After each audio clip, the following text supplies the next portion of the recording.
국정원은 선거 개입을 꿈꾸는 것입니까? 강서구청장 보궐선거 전날인 지난 10일 국정원이 투개표 시스템 해킹, 취약점 등 선관위 사이버 보안관리 부실 확인이라는 제목의 보도자료를 배포했습니다. 발표 시점도 발표 내용도 상식적으로 납득이 되지 않는 수상한 발표였습니다.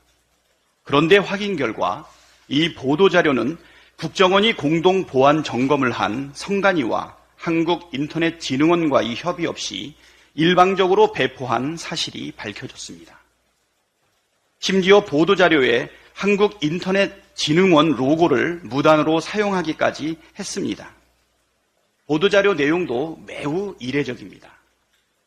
국정원은 보도자료를 통해 항목별로 상세하게 취약점을 적시했는데 이는 거꾸로 해커들에게 해킹을 요청하는 행위와 다를 게 없습니다.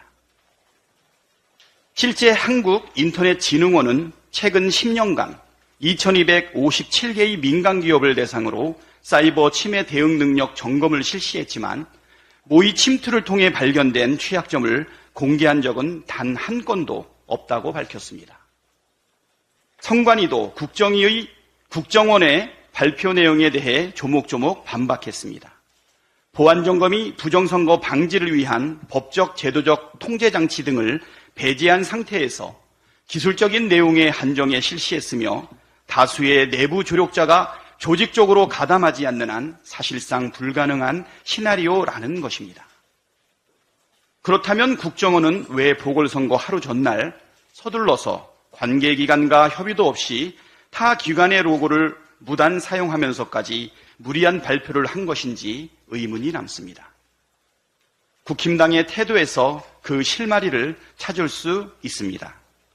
김기현 국힘당 대표는 국정원 발표 다음 날 곧바로 민주당 정권은 그동안 수많은 의혹 제기에도 불구하고 개선 조치는커녕 실태 파악조차 하지 않고 버텼다면서 그들이 태만으로 시스템을 방치한 것이 아니라 선거 결과를 자신들의 입맛대로 조작하기 위한 대역 음모의 수단은 아니었는지 그 진실 또한 철저히 밝혀내야 할 것이라고 주장했습니다.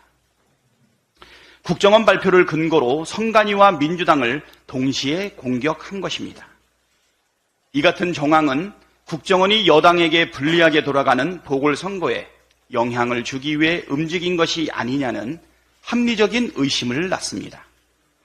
국정원 실세인 김남우 기조실장은 윤석열 대통령이 서울중앙지검장이던 당시 형사 1부장으로 함께 일했으며 강원랜드 채용비리 수사 외압 행사 의혹이 있던 권성동, 염동열 의원과 검찰 고위 간부들을 모두 무혐의 처분한 전력이 있습니다.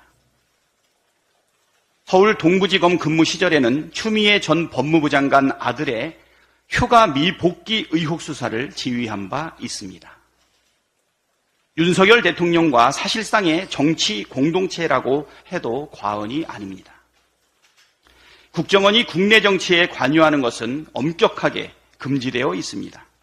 따라서 국정원의 선거 개입은 명백한 국기문란 중대 범죄입니다. 오얏나무 아래에서 각근을 고쳐매지 말라는 말도 있듯이 의심받을 행동은 아예 하지 않는 것이 상책입니다. 혹시라도 국정원이 선거에 개입한다면 매우 불행한 사태가 벌어질 것이라는 점 분명하게 경고합니다.